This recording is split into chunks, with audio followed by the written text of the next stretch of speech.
Assalamu alaikum, dear students and my dear viewers. I welcome all of you once again to my lecture and to my YouTube channel, Clear Chemistry Concepts with Ishfaq Hamid. And today my topic is dual nature of radiation.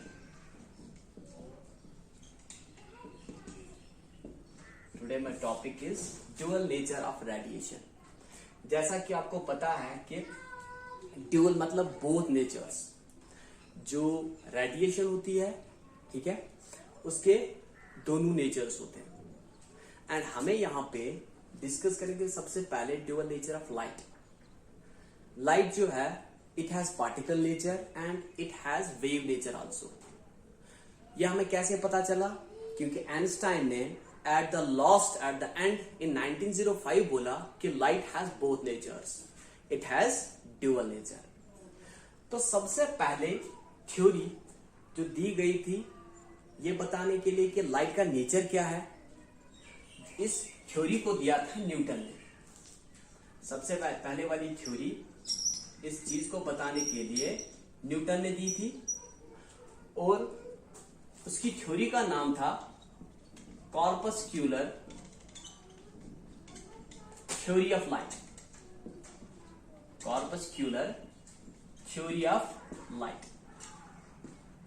And इसने अपनी theory में बोला कि जो light होती है it is made up of particles और इन्हीं पार्टिकल्स का नाम इसने दिया था कॉर्पस्कल्स. इसने इन पार्टिकल्स को नाम दिया कॉर्पस्कल्स. तो इसका मतलब है कि लाइट जो है it is made up of corpuscles. ठीक है, तो light is made up of corpuscles. तो मैंने यहां पे शॉर्ट लिख दिया कॉर्पस्कल्स ऑफ लाइट.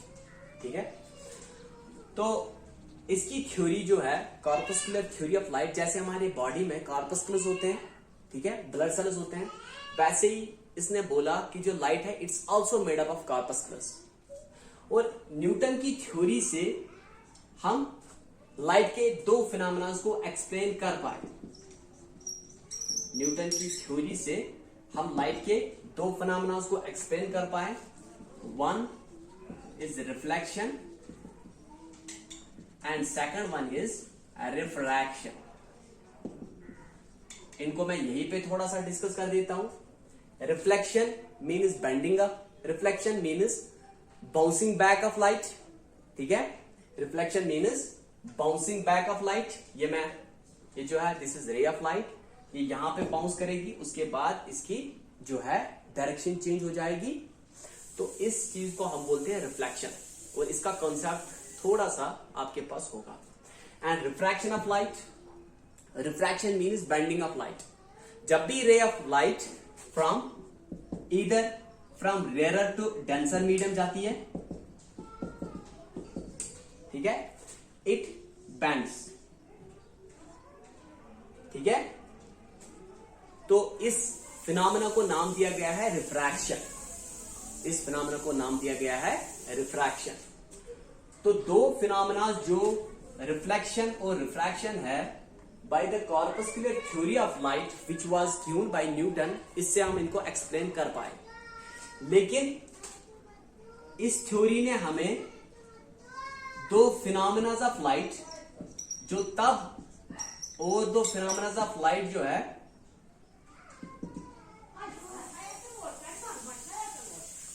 उस वक्त जो और दो फिनोमेना ऑफ लाइट थे, जिसमें एक था डिफ्रैक्शन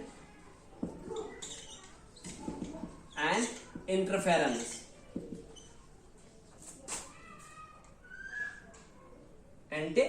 इंटरफेरेंस, ठीक है, इन दो फिनोमेना ऑफ लाइट को ये एक्सप्लेन नहीं कर पाया. रिफ्लेक्शन एंड रिफ्रैक्शन इस थ्योरी ने आसानी से एक्सप्लेन कर दिए, लेकिन डिफ्रैक्शन एंड इंटरफेरेंस इस थ्योरी ने एक्सप्लेन नहीं कर पाए. तो डिफ्रैक्शन होता क्या है? It is bending of light when it comes, ठीक है, it's bending of light at the apertures or an obstacle.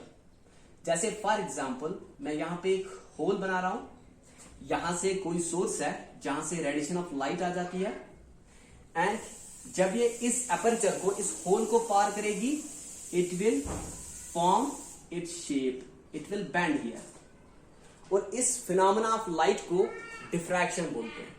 ठीक है, इसी तरह से जो इंटरफेरेंस है, इंटरफेरेंस में क्या होता है कि दो वेव्स जो है, दो वेव्स अगर वो एड अप हो जाए, this are two waves from two separate sources, अगर वो एड अप हो जाए, they will form a wave which has greater amplitude than either of the waves. इस फिनोमेना को इंटरफेरेंस नाम दिया गया है कि two waves from two sources, if they add up, the resulting wave will be having greater amplitude than any of these two waves. इसको interference बोलते हैं। और इस फिनोमेना को, जहां पे दो वेव्स ऐड हो जाते हैं, इसको बोला गया कंस्ट्रक्टिव इंटरफेरेंस। एंड वो इंटरफेरेंस जहां पे दो वेव्स सब्ट्रैक्ट हो जाते हैं, ठीक है, वहां पे जो रिजल्टिंग वेव हमें मिलती है, that will be having lower या less amplitude than either of the wave. ठीक है, तो ये दोनों इंटरफेरेंस ही है। और ये वाला जो है इंटरफेरेंस का पहला टाइप, जहां पे दो वेव्स एड अप हो जाते हैं so that they can form a wave which has greater amplitude, इसको कंस्ट्रक्टिव इंटरफेरेंस बोलते हैं। एंड जहां पे दो वेव्स जो है they subtract and the resulting wave has lesser amplitude than either of the waves, इस वाले इंटरफेरेंस के टाइप को हम डिस्ट्रक्टिव इंटरफेरेंस बोलते हैं। ठीक है, तो ये चार फिनोमेनास लाइट के थे अभी तक। तो इसके बाद इसी बारे में बात करने के लिए और एक साइंटिस्ट आए जिन्होंने वेव नेचर ऑफ लाइट बताया कि लाइट जो है इट हैज वेव नेचर। उनका नाम था सी हेजन्स। इनने बोला कि लाइट जो है दैट हैज वेव नेचर। और 1873 में जेम्स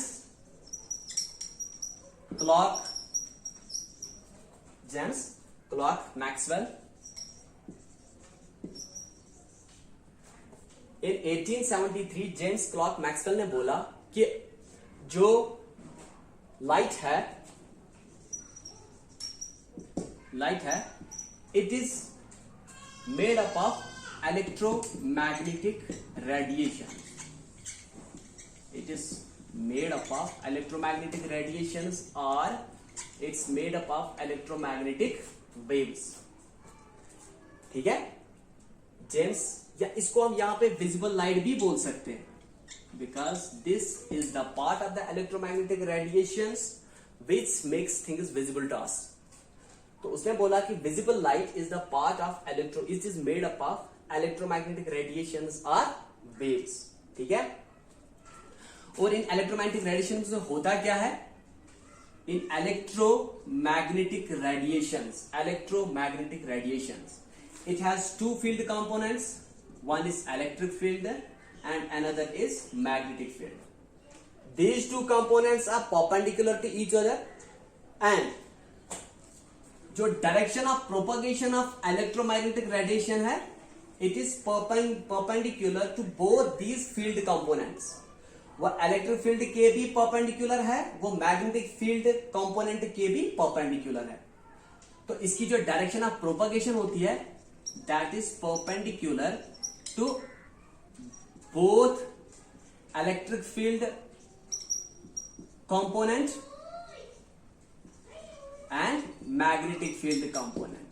ठीक है, propagation, this is the direction of propagation of electromagnetic radiation or electromagnetic waves.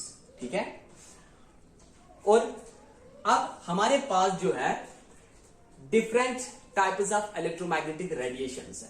हमारे पास we have various types of electromagnetic radiations. various types of electromagnetic radiations or electromagnetic waves. In different types of electromagnetic radiation के पास क्या है, they have different wavelengths or they have different frequencies.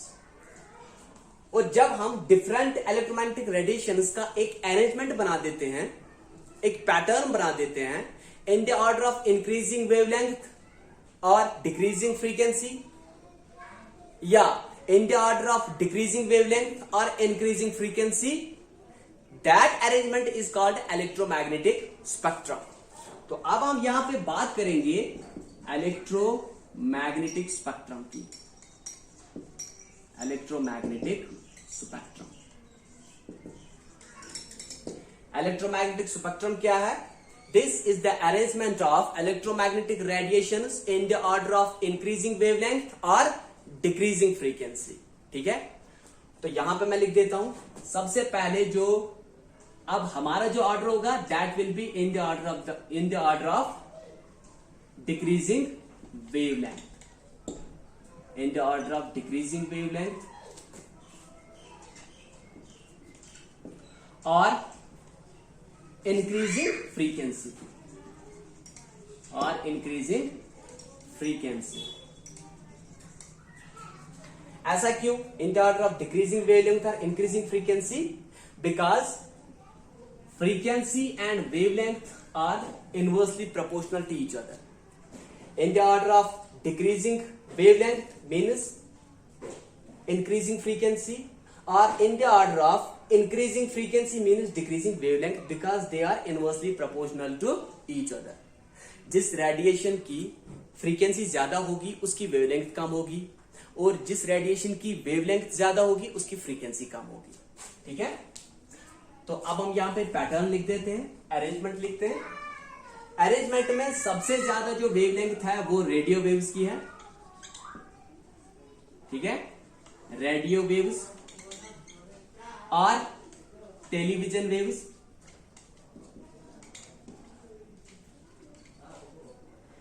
These both have greater wavelength than microwaves. These are also electromagnetic radiations which have different wavelengths, is greater than that of infrared radiations. They have greater wavelength than visible radiations, and they have greater wavelength than UV radiations, ultraviolet radiations. They have greater wavelength than X-rays. They have greater wavelength than gamma rays, and gamma rays have greater wavelength than cosmic rays. And this arrangement of different or various types of electromagnetic radiations in the order of decreasing wavelength or increasing frequency is called electromagnetic spectrum. ठीक है,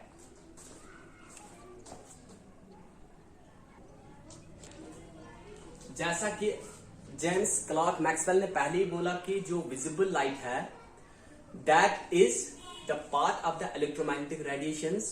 and अभी जब हमने electromagnetic spectrum यहां पे बनाया था वहां पे भी मैंने विजिबल लाइट लिखी थी. एंड विजिबल लाइट की हम बात कर रहे हैं. विजिबल लाइट जो है that has frequency, that has wavelength. ठीक है, उसकी जो वेवलेंथ है that starts from 400 nanometre which belongs to violet colour to. ठीक है, इसकी जो वेवलेंथ है that starts from 400 nanometre that is belongs to the violet color to 700 nanometer which is a red color.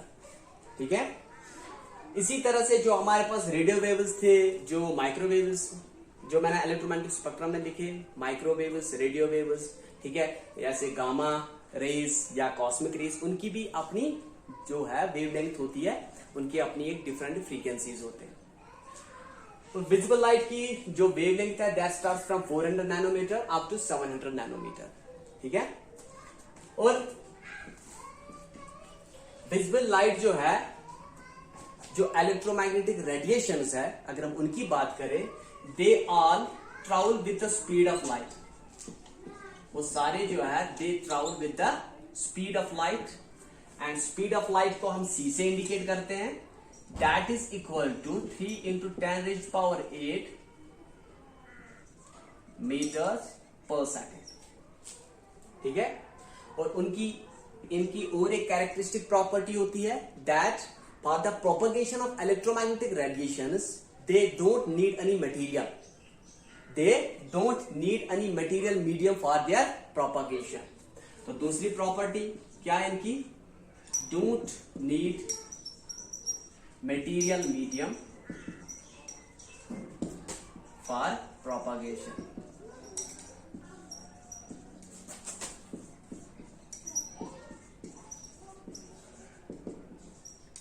They don't need material medium for propagation.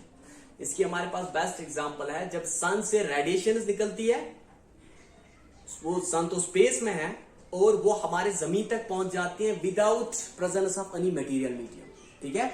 और and the space between the sun and the surface of our earth is non material, ठीक है। तो जो electromagnetic radiation है उनको कोई भी material medium नहीं चाहिए फॉर देयर प्रोपगेशन, ठीक है। और जो ये मैक्सवेल ने बोला था कि visible light is the part of the electromagnetic radiations और they are made up of the electromagnetic radiations, ठीक है। इसकी वजह से हमें मैक्सवेल ने जो बोला था, इससे हम कुछ फिनोमेनास को एक्सप्लेन कर पाए, कुछ फिनोमेनास ऑफ लाइट को हम एक्सप्लेन कर पाए, जैसे for example rectilinear propagation of light को हम एक्सप्लेन कर पाए।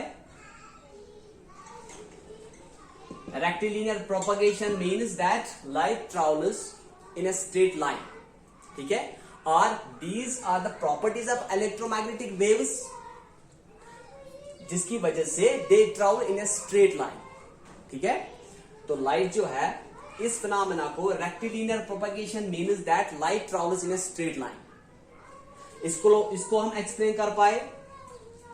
हम रिफ्लेक्शन को एक्सप्लेन कर पाए। रिफ्लेक्शन जो है, phenomena of reflection, it got explained by taking into consideration Maxwell's theory.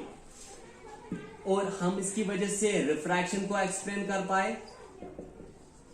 Phenomena of refraction इससे एक्सप्लेन हो गया।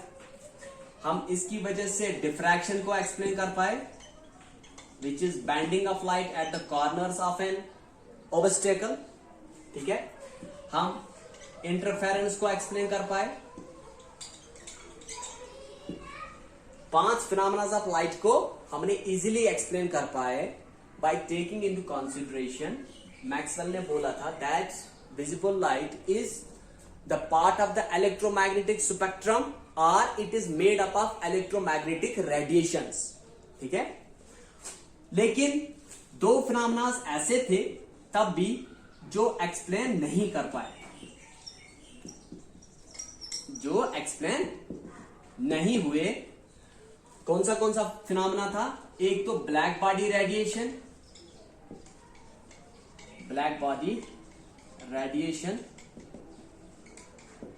and photoelectric effect.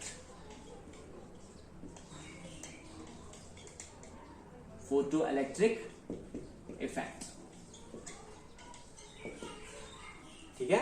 Black body radiation and photoelectric effect को एक्सप्लेन नहीं कर पाए बाय टेकिंग टू कंसीडरेशन जो मैक्सवेल ने बोला था।